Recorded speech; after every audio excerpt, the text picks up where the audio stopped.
Niyet xerab be tu rêbas feyde nake. Zinar Ronî. Salek di ser pêvajoya aştî û civaka demokratîk re derbas bû.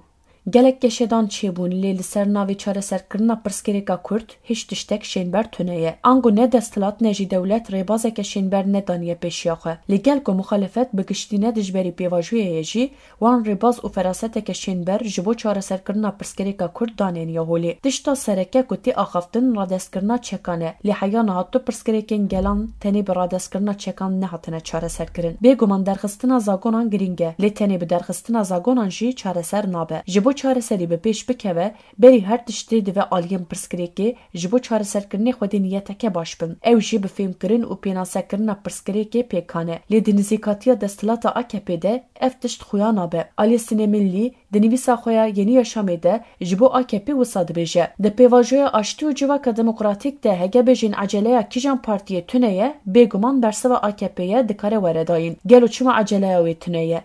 Ji ber ku feraseteke çareserkirinê bi pêş neketiye. Ramazan Öztürk jî wiha dibêje. Li quncikên cudayên cîhanê dema min şahidiya bûyerim bi êşên ku gelan jiyane dikir, lê kolînên min ez fêrî rastiyeke girîng kirim.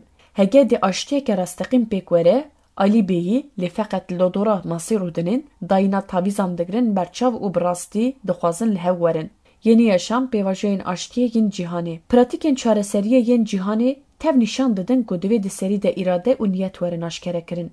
Hege ev nebe pêvajona meşin. Heya ciyekê diçin piştre dixetimin û rewşxirabtir dibin. Pêvajoyên hewldanên çareserkirina pirsgirêka Kurd jî vê rastiyê nîşan didin. Her cara ku agirbest hatiye îlan kirin ji ber ku dewlet û desthilata Tirk nêzîkatiyeke rast nîşan nedaye, rewşxirabtir bûye. Di sala 1993 de piştî agirbesta yekaliya PKK şergurtir bû û bi hezaran gund hatin şewitandin. Sala 1999 agirbest hate îlan kirin.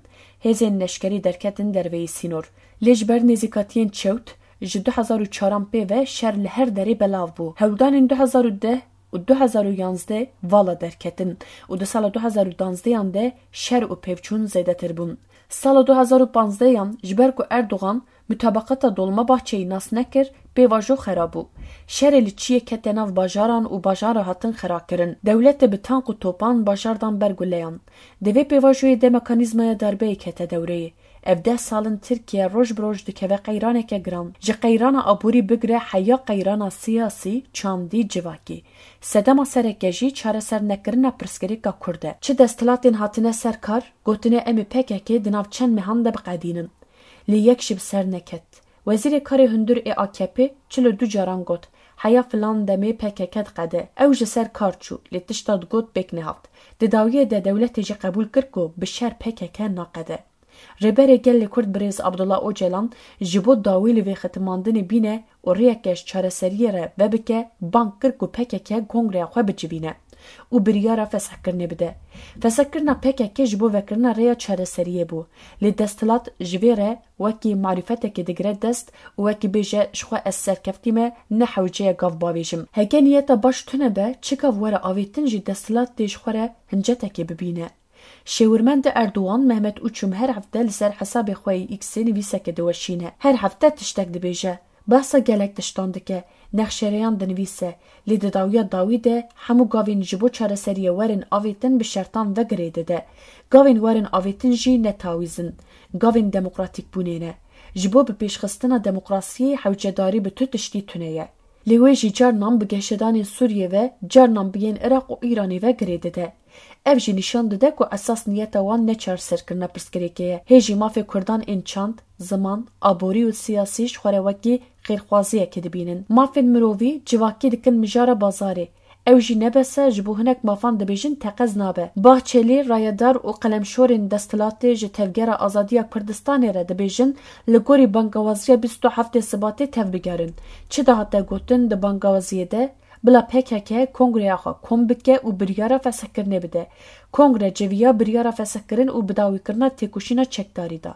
Piştre jî merasîma şewitandina çekan hate kirin. Wekî din çi dihate gotin? Dema ev perspektif tê dayîn bêguman di pratikê de ji bo çekwerin û PKK were fesihkirin hewcedarî bi naskirina siyaseta demokratîk û aliyê hukukî heye. Lê ne siyaseta demokratîk hatiye naskirin, ne jî zemîna hukukî hatiye avakirin.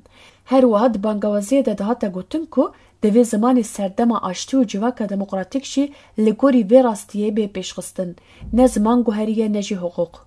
Ev saleke şer bi gelemperî rawestiyaye. Qezanca her aliyê çêbû divê demê de. Lê tüm sogeriya vê rewşê tune ye. Heke niyeteke baş neyê nîşandan û gavên erînî neyê navêtin, rewş tê biguhere. Di hemû bûyerên dîrokî û pirsgirêkên civakî de ev îspat bûye. Pêvajoya hewldanên çareserkirinê yên 40 salî ji xwe re rastiyê radixin berçavan. Bahçelî bi xwe dibêje, çûk bi baskekê nikare bifire. Hege ev rastî tê zanîn divê pêdiviyên vê rastiyê jî bicîh werin.